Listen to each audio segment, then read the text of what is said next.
Une si longue lettre, Mariam Abba, chapitre 11. Je sais que je te secoue, que je remue un couteau dans une plaie à peine cicatrisée. Mais que veux-tu? Je ne peux m'empêcher de me ressouvenir dans cette solitude et cette réclusion forcée.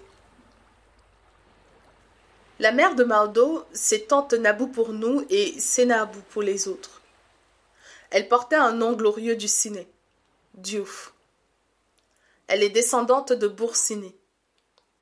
Elle vivait dans le passé sans prendre conscience du monde qui muait. Elle s'obstinait dans les vérités anciennes.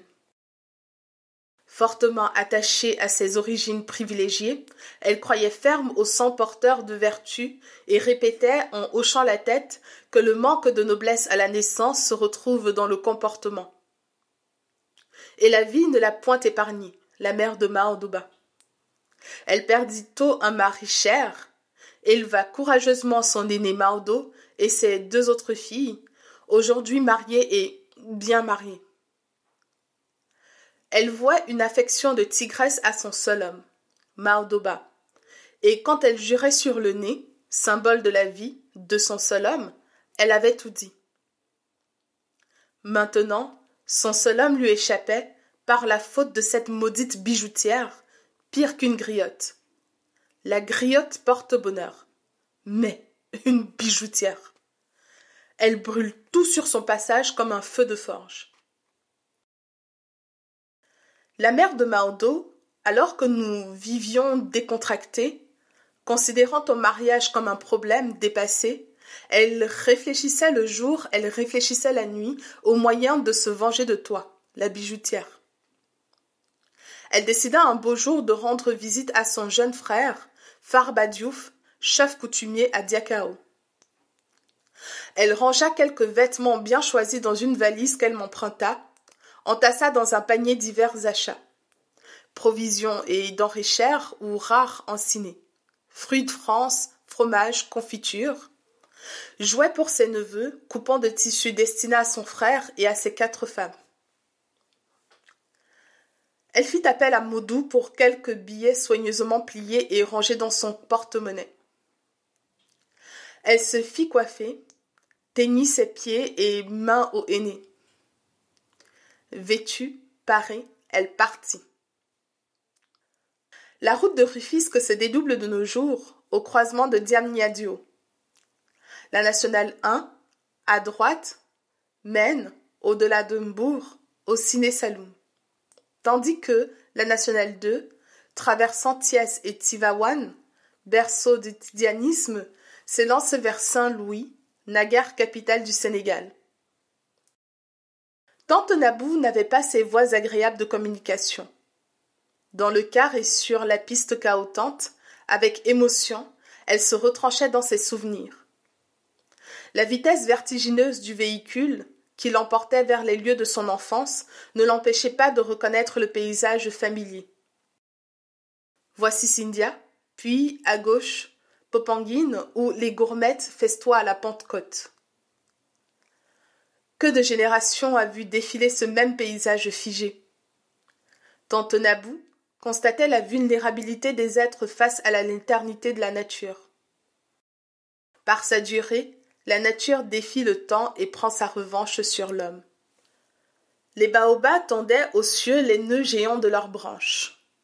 Des vaches traversaient avec lenteur le chemin et défiaient de leur regard morne les véhicules. Des bergers, en culottes bouffantes, un bâton sur l'épaule ou à la main, canalisaient les bêtes. Hommes et animaux se fondaient comme en un tableau venu du fond des âges. Tante Nabou fermait les yeux chaque fois que le car croisait un véhicule. Les gros camions et leurs énormes chargements surtout l'effrayaient. La belle mosquée, Médinatou Minawara, n'était pas encore édifiée à la gloire de l'islam. Mais, dans le même élan pieux, hommes et femmes priaient en bordure de la route. Pour se convaincre de la survie des traditions, il faut sortir de Dakar, murmurait tante Nabou. Des épineux bordaient à gauche la forêt de Ndiassane. Des singes s'en échappaient pour se griser de lumière.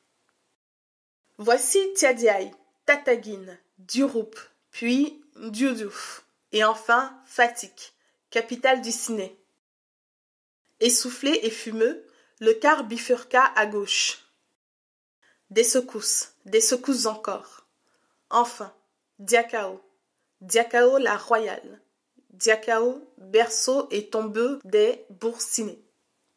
Diakao de ses ancêtres, Diakao la bien-aimée avec la vaste concession de son ancien palais. Les mêmes lourdeurs meurtrissaient son cœur à chaque visite au domaine familial. Avant toute chose, de l'eau pour des ablutions et une natte pour prier et se recueillir face à la tombe de l'aïeul. Ensuite, elle promena son regard empreint de tristesse et chargé d'histoire sur les autres tombes. Ici, les morts cohabitaient avec les vivants dans l'enceinte familiale.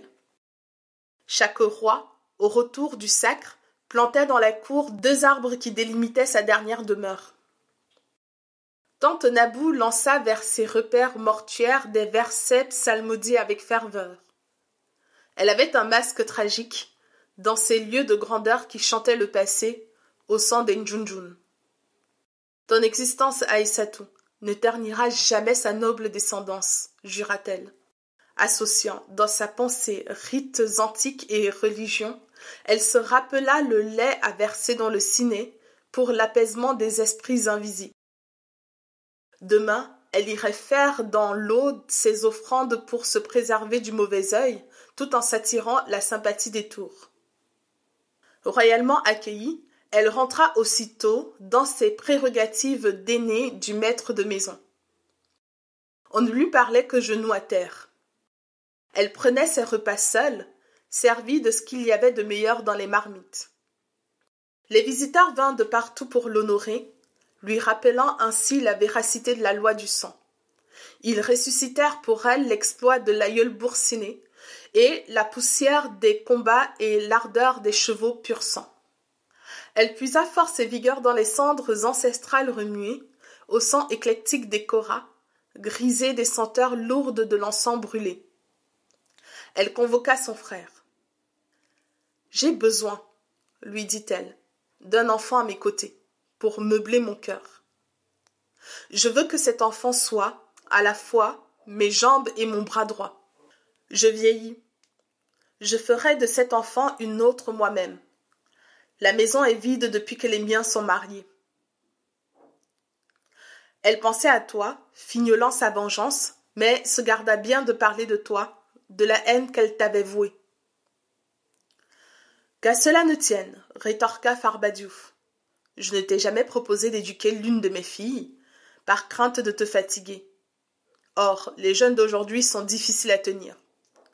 Prends la petite Nabou, ton homonyme. Elle est à toi. Je ne te demande que ses os. » Satisfaite, tante Nabou refit sa valise, mit dans ses paniers tout ce que l'on trouve en brousse et qui est cher en ville. Couscous séché, pâte d'arachide grillée, mil, œufs, lait, poule. La petite Nabou, bien prise dans sa main droite, elle reprit le chemin inverse.